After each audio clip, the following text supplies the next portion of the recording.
into the kitchen to finish, he said. Logs, said Mary, looking in. The stone floor was swimming. You ought to mop all that up before you get anything to eat, Peregrine, he said. Hurry up or we shan't wait for you.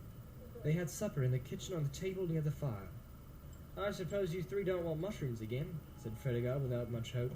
Yes, we shall, cried Pippin.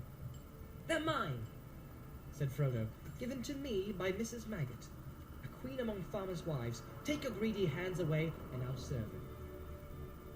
Hobbits have a passion for mushrooms, surpassing even the greediest likings of big people, a fact which partly explains young Frodo's long expeditions to the renowned fields of the Marish, and the wrath of the injured Maggot. On this occasion there was plenty for all, even according to Hobbit standards. There were also many other things to follow, and when they had finished, even Fatty Bolger heaved a sigh of content. They pushed back the table and drew chairs around the fire. We'll clear up later, said Mary. Now tell me, what about it? I guess that you've been having adventures, which was not quite fair without me. I want a full account. And most of all, I want to know what was the matter with old Maggot, and why he spoke to me like that. You sounded him almost as if he was scared, if that was possible. We have all been scared, said Pippin after a pause, in which Frodo stared at the fire and did not speak. You would have been too, if you had been chased for 2 days by black riders. What are they? Black figures riding on black horses, answered Pippin. If Frodo won't talk, I will tell you the whole tale from the beginning. He then gave a full account of their journey from the time that they left Hobbiton. Sam gave various supporting nods and exclamations. Frodo remained silent. I should think you were making it all up, said Mary, if I had not seen the black shape on the landing stage, and heard the queer sound in Maggot's voice. What do you make of it all, Frodo? Cousin Frodo has been very close, said Pippin, but the time has come for him to open out. So far we have been given nothing more to go on than Farmer Maggot's guess that it has something to do with old Bilbo's treasure. That was only a guess, said Frodo hastily. Maggot does not know anything. Old Maggot is a shrewd fellow, said Mary. A lot goes on behind his round face that does not come out in his talk. I've heard that he used to go to the old forest at one time, and he has a reputation of knowing a good many strange things. But you can at least tell us, Frodo, whether you think his guess is good or bad. I think, answered Frodo slowly, that it was a good guess, as far as it goes. There is a connection with Bilbo's old adventures, and the riders are looking, or perhaps one ought to say searching for him, or for me. I also fear, if you want to know, that it is no joke at all, and that I am not safe here or anywhere else. He looked around at the windows and walls, as if he was afraid they would suddenly give way. The others looked at him in silence, and exchanged meaning glances amongst themselves. It's coming up in a minute, whispered Pippin to Mary. Mary nodded. Well, said Frodo at last, sitting up and straightening his back, as if he had made a decision. I can't keep it dark any longer. I have got something to tell you all, but I don't know quite how to begin. I think I could help you, said Mary quietly, by telling you some of it myself. What do you mean? Said Frodo, looking at him anxiously. Just this, my dear Frodo. You're miserable because you don't know how to say goodbye. You've meant to leave the Shire, of course, but danger has come on you sooner than you'd expected. And now you're making up your mind to go at once. And you don't want to. We are very sorry for you. Frodo opened his mouth and shut it again. His look of surprise was so comical that they laughed. Dear old Frodo, said Pippin, did you really think you had thrown dust in all our eyes? You've not been nearly careful or clever enough for that. You've obviously been planning to go and saying farewell to all your haunts all this year since April. We've constantly heard you muttering, shall I ever go down into the valley again, I wonder? Things like that. And pretending that you had come to the end of your money and basically selling your beloved bag end to those Sackville Bagginses and all those close talks with Gandalf. Good heavens, said Frodo. I thought I'd been both careful and clever. I don't know what Gandalf would say. Is all the Shire discussing my departure then? Oh, no, said Mary. Don't worry about that. The secret won't keep for long, of course. But at present, it is, I think, only known to us conspirators. After all, you must remember that we know you well, and are often with you. We can usually guess what you're thinking. I knew Bilbo too. To tell you the truth, I've been watching you rather closely ever since he left. I thought you would go after him sooner or later. Indeed, I expected you to go sooner, and lately we've been very anxious. We've been terrified that you might give us the slip and go off somewhere, all on your own, like he did. Ever since this spring, we've kept our eyes open and done a good deal of planning from our own account. You're not going to escape so easily. But I must go, said Frodo. It cannot be helped, dear friends. It is wretched for us all, but it is no use your trying to keep me. Since you've guessed so much, please do not hinder me.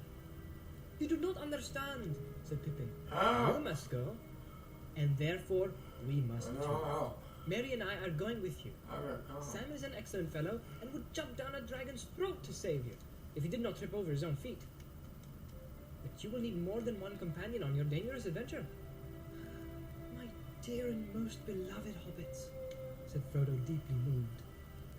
But I could not allow it. I decided that long ago too. You speak of danger, but you do not understand. This is not treasure hunt, no there and back journey. I'm flying from deadly peril into deadly peril. Of course we understand, said Merry firmly. That is why we have decided to come. We know the ring is no laughing matter, but we are going to do our best to help you against the enemy. The ring, said Frodo, now completely amazed. Yes, the ring. My dear old hobbit, don't you allow for inquisitiveness of friends. I've known about the existence of the ring for years, before Bilbo went away, in fact. But since he obviously regarded it as secret, I kept the knowledge in my head until we formed our conspiracy. I did not know Bilbo, of course, as well as I know you. I was too young. If you want to know how I first found out, I'll tell you. Go on, said Frodo faintly. It was the Sackville Bagginses that were his downfall, as you might expect. One day, a year before the parting, I happened to be walking along the road when I saw Bilbo ahead. Suddenly, in the distance, the SBs appeared, coming towards us. Bilbo slowed down, and hey, presto, he vanished.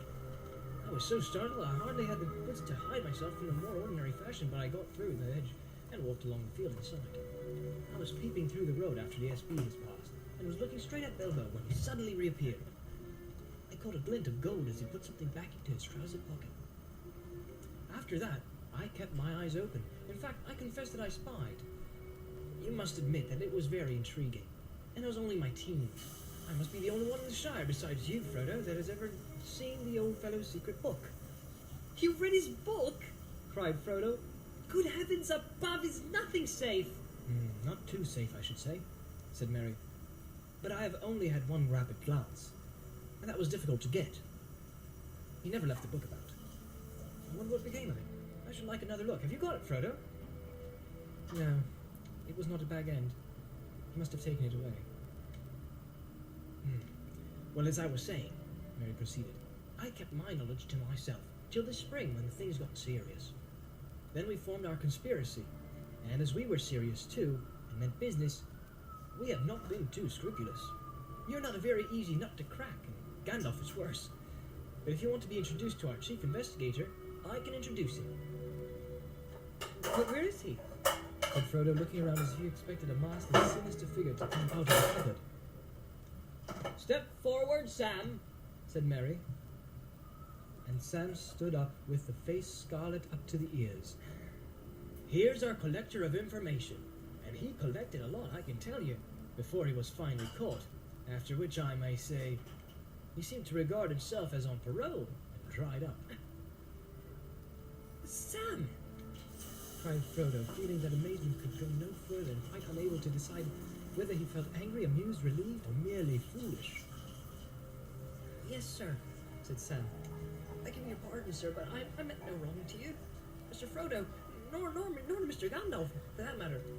He has some sense, mind you, and when you said go alone, he said no, take someone you can trust. But it does not seem that I can trust anyone, said Frodo. Sam looked at him unhappily. It all depends on what you want, put in Merry. You can trust us to stick to you through thick and thin, to the bitter end. And you can trust us to keep any secret of yours. closer than you keep it yourself. But you cannot trust us to let you face trouble alone and go off without a word. We're your friends, Frodo. Anyway, there it is. We know most of what Gandalf has told you. We know a good deal about the ring. We are horribly afraid, but we are coming with you, or following you like hounds. And after all, sir, added Sam, you did ought to take the elves' advice. Gildor said you should keep them as willing, and you can't deny it. I don't deny it, said Frodo, looking at Sam, who was now grinning. I don't deny it, but I'll never believe you are sleeping again. Whether you snore or not, I shall kick you hard to make sure. You are a set of deceitful scoundrels, he said, turning to the others. But bless you, he laughed, getting up and waving his arms. I give in. I will take Gildor's advice. If the danger were not so dark, I should dance for joy. Even so, I cannot help feeling happy, happier than I have felt for a long time. I had dreaded this evening. Good. That's settled. 3 cheers for Captain Frodo and company! They shouted, and they danced around him. Merry and Pippin began a song, which they had apparently got ready for the occasion. It was made on the model of the dwarf song that started Bilbo on his adventure long ago, and went to the same tune. Farewell we call to hearth and hall. The wind may blow and rain may fall. We must away ere break of day, far over wood and mountain tall, to Rivendell where elves yet dwell, in glades beneath the misty fell. Through moor and waste we ride in haste, and whither then we cannot tell. With foes ahead, behind us dread, beneath the sky shall be our bed, until at last our toil be past, our journey done, our errand sped. We must away, we must away, we ride before the break of day. Very good, said Frodo, but in that case there are a lot of things to do before we go to bed.